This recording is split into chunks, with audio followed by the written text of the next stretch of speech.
discrepancia entre las guías norteamericanas, las guías europeas. Entonces, de esta clase espero que no salgan tan confundidos como salimos los cardiólogos cada vez que hay un congreso europeo o americano, que nos cambian las guías y todo eso. Y realmente es porque la hipertensión es una enfermedad muy prevalente, digamos un 25% en términos generales de la población es hipertensa.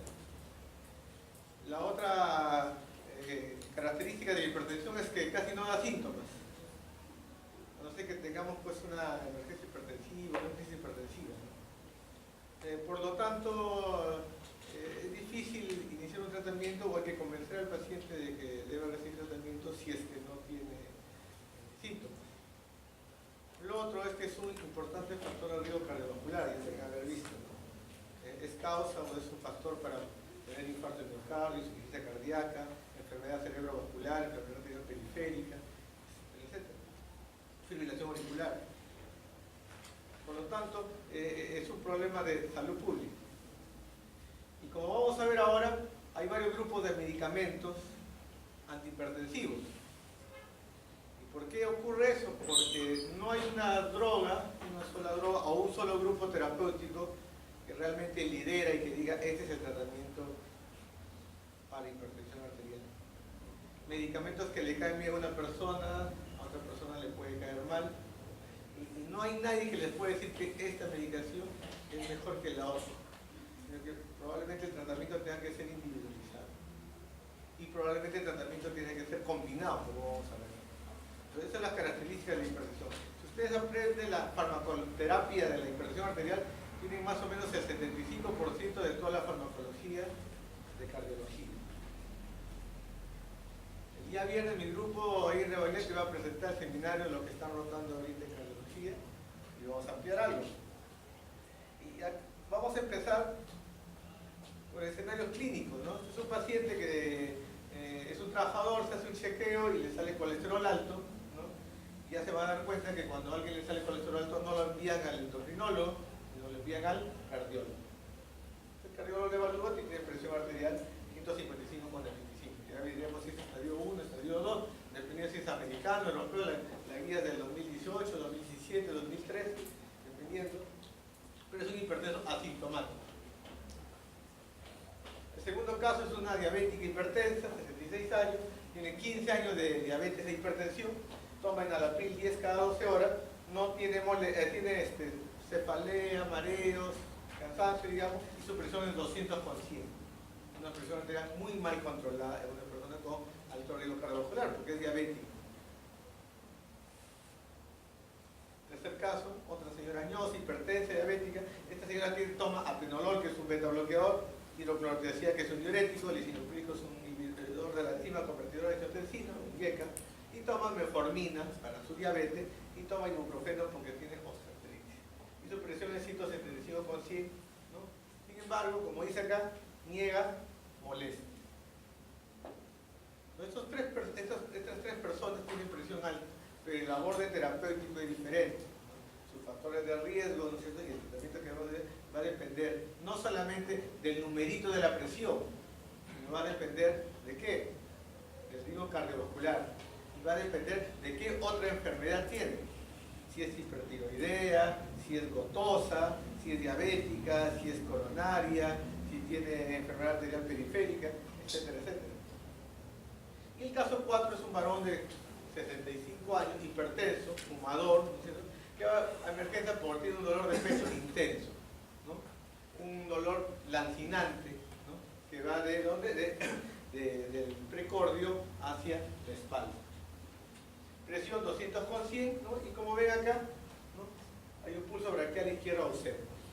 Entonces, este es un paciente con presión muy alta y que tiene un dolor de pecho, eso que lo hace llegar a la emergencia. Probablemente, tenemos que analizar bien el caso, se trata de una emergencia hipertensiva.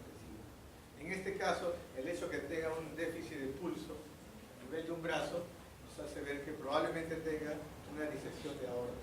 Y es una emergencia que mata al paciente.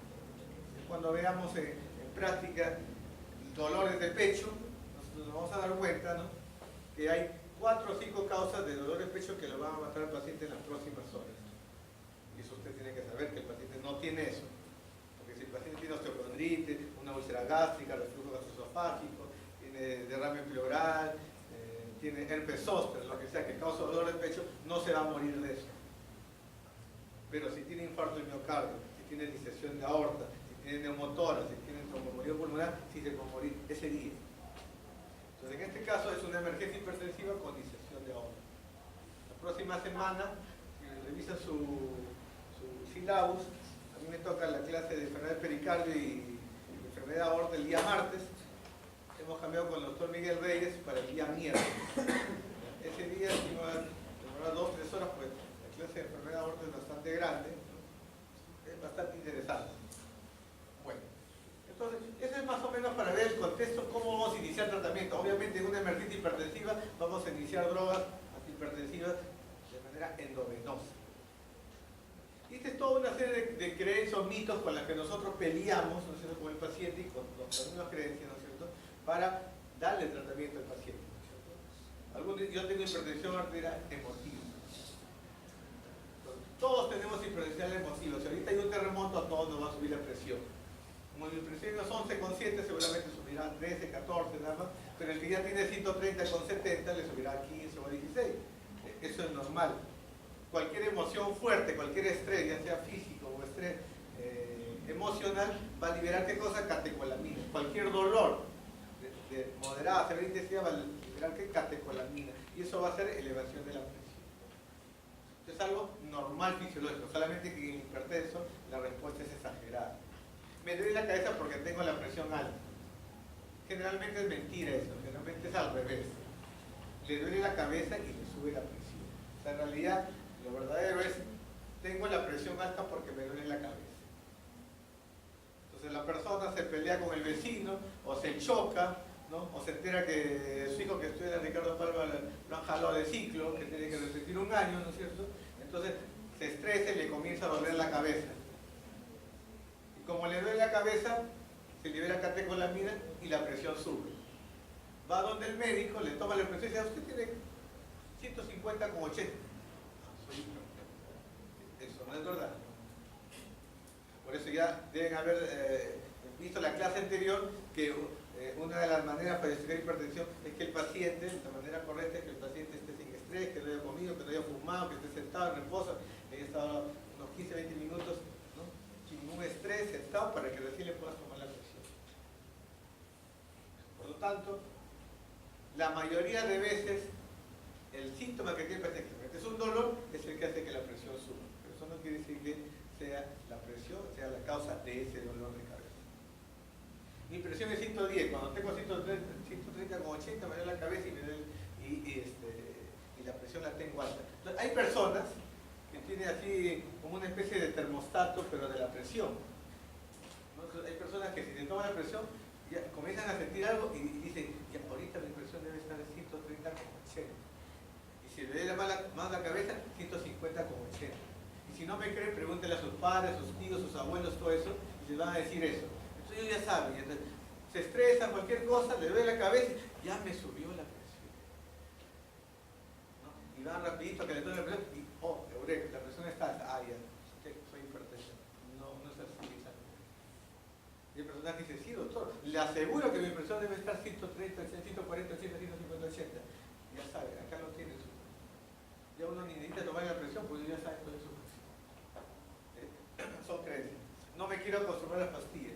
No te vas a acostumbrar a las pastillas. Simplemente si las necesitas, las tienes que tomar. Ahora, si bajas de peso, haces ejercicio y controlas los riesgos cardiovasculares, probablemente no necesitas fármacos. Pero la mayoría de los pacientes van a requerir fármacos, probablemente una combinación de 2 o 3. Sufro de presión alta. No existe la enfermedad de hipotensión. Vean, en todos los libros no hay hipotensión. Hay hipotensión ortostática. Hay shock, pero no existe la hipotensión como enfermedad. Sí existe la hipertensión arterial. Pero todas las chicas, ¿no? Doctor, yo tengo la mano fría, mi presión es baja. No es su presión de ella. Como es chica, de repente tiene 90, 60, pues su presión de ella. Entonces, las personas creen que la temperatura de la mano tiene relación con la presión arterial. Algunos, como tiene un termostato acá en la cabeza, también tiene un termostato en las manos, ¿no? Entonces, cuando las manos están frías, le bajó la presión. Cuando las manos están tibias, le subió la presión. Y así. Apojan a la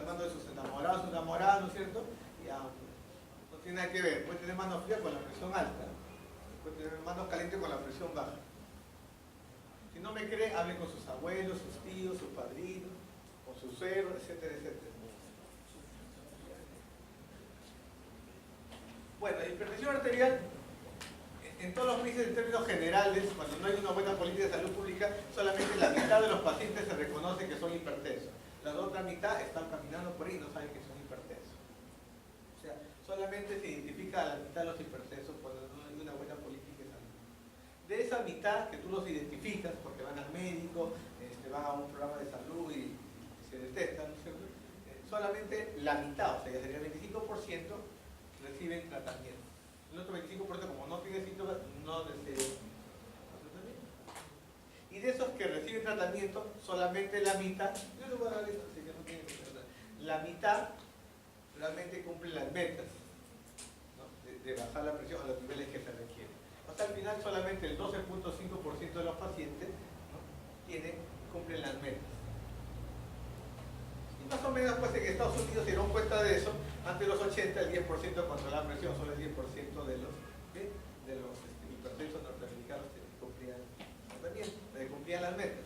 De esta manera que a partir de esa época comenzaron a aparecer los comités conjuntos de cardiólogos, médicos internistas, etcétera, para hacer programas y guías para recomendar identificación y tratamiento de pacientes con hipertensión arterial. De tal manera que ya al 2000 ya estaban un 34%, habían mejorado, ¿no? Que era un 12%, 30%. ¿Cómo estamos nosotros? Nosotros en el 2010 en el estudio Tornasol tenemos un control de 20%. Con el Tornasol de 2010, ya hace 8 años. Haremos de repente un poco más. Entonces, estamos más o menos como en la época, en el 2000 más o menos en Estados Unidos, ¿no? Ustedes habrán escuchado, nosotros más o menos tenemos 30 años de retraso con el primer mundo. Con Europa, en todo. Más o menos también se cumple en control de hipertensión. ¿Por qué es importante bajar los niveles de presión arterial si es que no da síntomas? Porque yo al disminuir y cumplir mis metas voy a disminuir en 35 o 40% mi riesgo de stroke, de ACV, enfermedad cerebrovascular, 20-25% infarto de miocardio, síndrome coronario agudo y 50% insuficiencia cardíaca. Y usted sabe que infarto y insuficiencia cardíaca son enfermedades con alta mortalidad y con alto costo, ¿no? Un costo económico. Entonces acá tenemos, ¿no es cierto? Los pacientes que están en tratamiento tienen menos riesgo de ACV, de enfermedad coronaria, muerte vascular, ¿no es cierto? Hay una disminución. Sin embargo, no disminuye la mortalidad de las otras causas. Y la presión arterial es una variable continua. Continua quiere decir que todas las clasificaciones que ustedes han visto en la clase anterior, ¿no? Del séptimo reporte, del octavo reporte, del 2017 del AJA del año pasado, de la Sociedad Europea de Cardiología de este año que ha salido recién a fines de agosto, hace menos de un mes, ¿no es cierto? Son arbitrarias. ¿Cuál es la definición de diabetes? Glucosa en ayuna más de 180. ¿Quién dice 180? 120. 110. 110 no. En mi época era 128. Más o menos. En mi época me estoy hablando de. Está por ahí, ¿eh? 110 no, 110 es prediabetes o hiperglicemia. Digamos que es 125 ya para el número 5. O sea, si tienes 126 eres diabético. Y si tienes 124, no eres diabético. Te salvaste. ¿Ah? Qué raro. Es una variable continua. Entonces, son definiciones arbitrarias. Por eso es que se hace un rango previo de 130, de 110 a 120, 128, digamos, nos dice previamente. Porque nosotros las clasificaciones son arbitrarias. Igual, nosotros clasificamos hipertensión 140 a más. Y normal alta de 130 a 139. Ahora, el AJA el año pasado dice 130 a 139, ya es hipertensión 1. Entonces, son arbitrarias. Pero la idea es que en hipertensión arterial, tener la presión normal alta es peor que tener la presión normal. Y es peor tener la presión normal que tener la presión óptima. Y obviamente tener la hipertensión grado 3 en los europeos es peor que tener grado 2, entonces es peor que tener grado 1. Más es peor.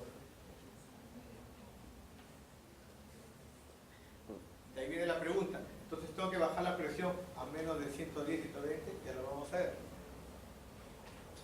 En el 2017, el año pasado, salió esta guía, imagino que lo habrá mencionado más temprano, ¿no es cierto? Esta es la gente que se reúne, ¿no? Y estas son las categorías. 130, 139, estadio 1. Más de 140, estadio 2. Y el séptimo reporte, el octavo reporte previo, decía que este era normal alto. Y que este era estadio 1 y recién 150 para arriba era estadio 2. O sea, todo cambió. Y eso fue un boom, fue una mini bomba a nivel de todas las personas del mundo, los cardiólogos, digamos, que hizo pues que se cambiara la prevalencia. De tal manera que antes, si antes uno decía que el 32% era hipertenso, ahora el 46% es hipertenso.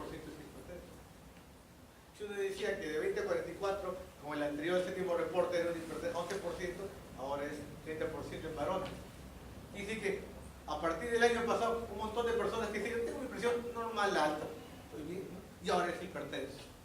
Y llegó la discusión de si que teníamos que aplicar o no aplicar, y algunos aplicamos esa guía y otros no. Estas son las mismas definiciones ya con el mapeo de la presión y la presión domiciliaria de las personas, ¿no es cierto? Recordemos, ¿no es cierto?, que nosotros vamos a tener 4 grupos de pacientes. El normotenso, el hipertenso definido, el que tiene hipertensión, ¿qué cosa? Enmascarada.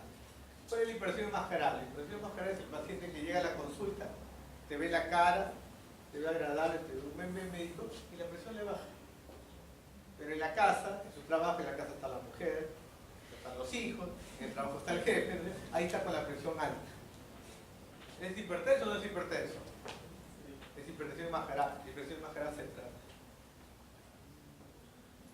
Al revés, es el paciente que va a la consulta, te ve la cara, te ve el mandil blanco y se asusta, se estresa, todas las categorías y le sube la presión. Pero en su casa con su mujer, con sus hijos, con su jefe, todo así, su presión es normal. ¿Cómo se llama esa hipertensión? Hipertensión de bata blanca.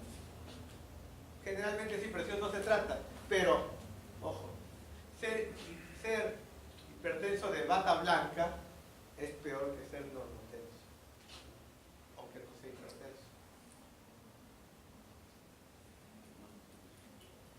Muy bien. Entonces, hay un montón de gráficos, pero la idea es clara. Si yo tengo una presión de 130, 80 en la consulta, pero menos de 160 con 100, yo no puedo decir que el paciente es hipertenso. Probablemente tengo que hacerle varias visitas, ¿no? Varias visitas, es decir, venga en una semana, viene en 15 días, o hacerle una presión domiciliaria, que él se tome la presión, o hacerle un mapeo de la presión con el aparato. Es un aparato que le toma la presión cada 20 minutos, cada media hora, 24 horas. No para definir cómo se llama, si es hipertenso o no. Y con esa estrategia, ¿no es cierto? Con esa estrategia yo voy a definir si es hipertenso, si es de mandil blanco o si es enmascarado. Ahora, si la presión en consultorio es 180 con 100, 190 con 110, o sea, bien alta, ese paciente probablemente sí sea hipertenso. Y en la primera visita usted ya puede definir que es hipertenso y que tiene que iniciar tratamiento. Entonces yo tengo que detectar que sea un mandil blanco o que sea una hipertensión enmascarada. Después tengo que ver el riesgo cardiovascular que tiene y tengo que ver si tiene daño de órgano blanco. ¿Para qué? Para definir el tratamiento. Ya tenemos los factores de riesgo cardiovascular, se lo conocen, ¿no? Y los europeos en agosto se reunieron, hicieron su congreso, el Congreso Europeo de Cardiología, y sacaron la guía para hipertensión arterial. Y mantuvieron lo que nos mantenía desde antes del 2013, que hipertensión es recién a partir de 150 por 150. Y mantenían la presión normal alta, 130, 170, que esto para los americanos es hipertensión estadio 1. Entonces, ya depende, porque la guía es como una receta para que tú te guíes nada más, ¿no? Dependerá de ti, dependerá de cada uno de los cardiólogos, si asume uno, ¿no?, las guías americanas, o sea, si asume las guías europeas. son los valores, igual que mostré para los americanos, ¿no? Del mapeo y del examen domiciliario, que son parecidos. Y con este score, usted ve todo esto de acá, si tiene enfermedad coronaria, si ha tenido síndrome coronario agudo, infarto previo, si tiene aneurisma, enfermedad arterial periférica, si es renal, ¿no es cierto?, etcétera. Si es diabético, uno va a definir si tiene muy alto riesgo, moderado riesgo y bajo riesgo. Y bajo riesgo significa, ¿no es cierto?, que en 10 años hay menos del 1% de un evento cardiovascular. Entonces probablemente este paciente, el tratamiento antihipertensivo no sea tan intensivo como este paciente que tiene más del 10% que en 10 años le dé un infarto o más severo. Usted dice 10 años, pero el paciente llega a los 50 años. A los 50 años tiene el paciente a su hija digamos de 20 años. Y usted dice, en 10 años tienes 10%, 15% que te da un infarto. Lo ve lejos. A los 60 años le da el infarto. La hija ya tiene 30 años. Y cuando estamos en la unidad coronaria, ese paciente dice, doctor, no me quiero morir, que mi hija se va a casar este año.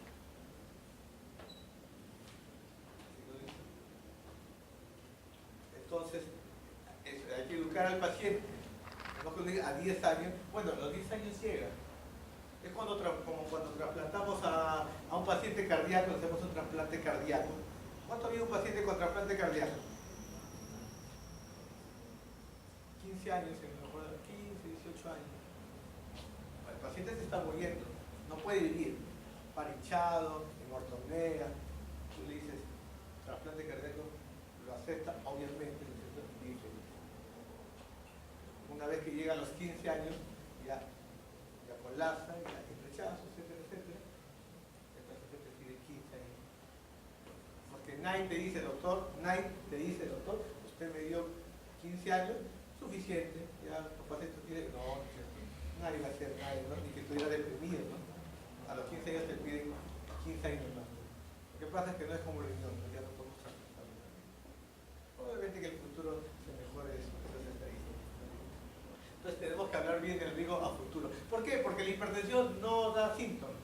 Ese es el problema. Si fuera como el resfriado, todo el mundo, denle algo para el resfriado, como una polla para el resfriado, ¿no? Te fastidia y te llama por todo el que la fiebre, que el moco, que la tos, todo. Te fríe y te fría para que le des algo. Entonces toma agua, todo, y se manda a Roy y se manda con otro médico y le dan acitromicina, desametasona, todo. Ay, te vuelve. Y la gripe se va en 3-4 días. ¿Por qué la gripe se va en 3-4 días? No, a mí no se me ha ido. Bueno, no tomé antibiótico. La disfonía, la que se como 10 días. Entonces, lamentablemente la hipertensión no da síntomas, pero a 10 años, a 15 años, los síntomas que dan son catastróficos. Porque va desde la deshabilitación del paciente como persona que te queda semipléjico, es terrible, ¿no? Te mueres. Y entonces al paciente lo vas a catalogar en este cuadro bonito, ¿no es cierto?, según la presión arterial, el numerito de la presión, y según si tiene factores de riesgo cardiovascular o daño de órgano blanco. Daño de órgano blanco es HMOD. Daño de órgano blanco relacionado al hipertensión. Entonces, no solamente depende del numerito, sino también depende el daño de órgano blanco y los factores de riesgo. Este tiene presión 103 a 129, o sea, normal alta. No es hipertenso. ¿Pero qué tiene? Tiene enfermedad coronaria, tiene enfermedad renal, tiene diabetes y ya tiene, por decir, proteinuria, tiene retinopatía, es de muy alto riesgo. Este va a requerir un tratamiento de la presión, así sea normal alta, más intensiva que este que es grado 2, que solamente es hipertenso, 160 con 80, digamos, pero sin ningún factor de riesgo. Entonces, tenemos que, para la evaluación del paciente, 3 cosas: el numerito de la presión, tanto sistólica como diastólica, los factores de riesgo y compromiso de órgano blanco. ¿Es importante modificar los factores, los estilos de vida? Sí, hay que bajar de peso. Es básico. Digamos que lo que más impacto tiene es bajar de peso. Y lo vemos cuando un paciente hipertenso, obeso, llega a los 60, 70 años, nunca bajó de peso y le da una neoplasia, y le da un cáncer.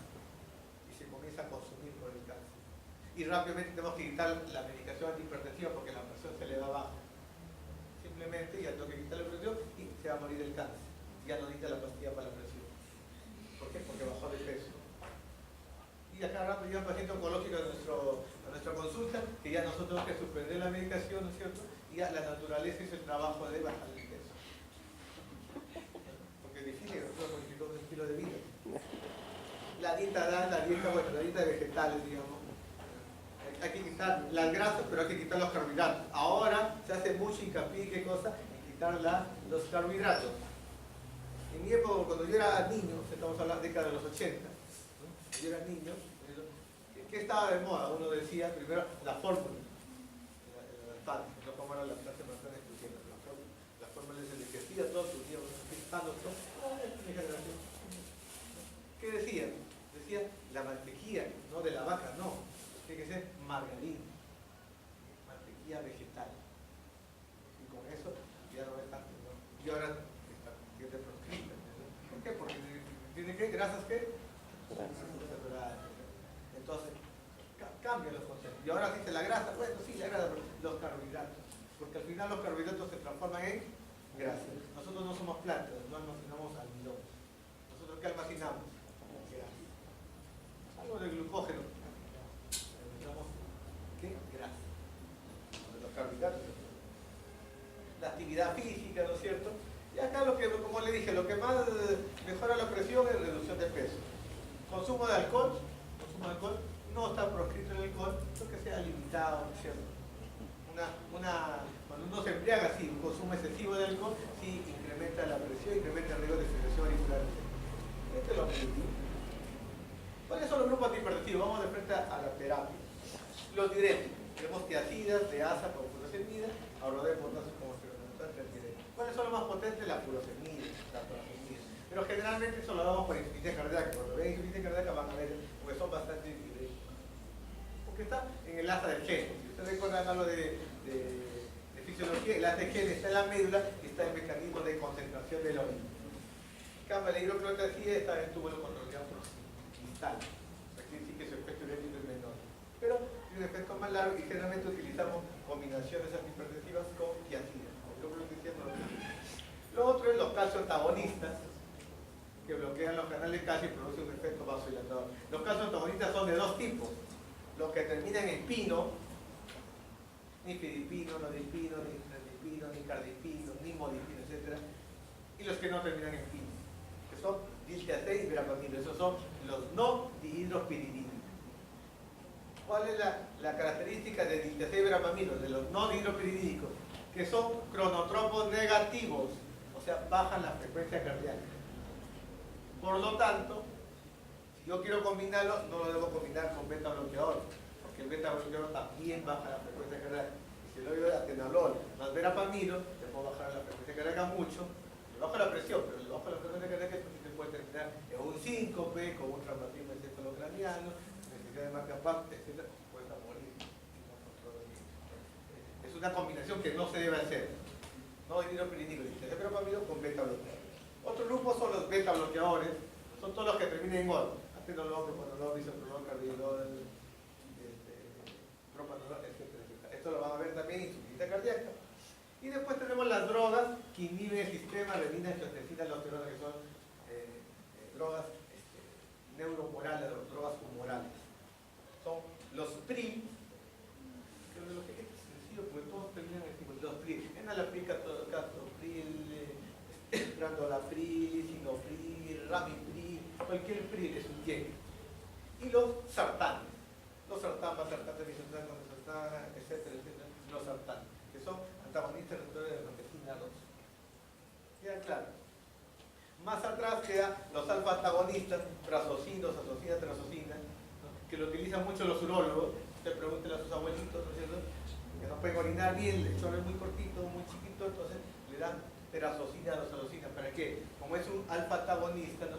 Dilata y mejora la expulsión de orina por la próstata que está hipertrófica. Entonces muchos urólogos dan, como son urólogos y no les gusta cardiología, ¿no? Y le preguntan si son hipertensos o no son hipertensos, dan cardura, que es terazosina, o dan amoxicilina, etcétera, etcétera, o tazulosina. Y el paciente ya ha tomado 2 pastillas para la presión y le agrega una más. A los días 15 días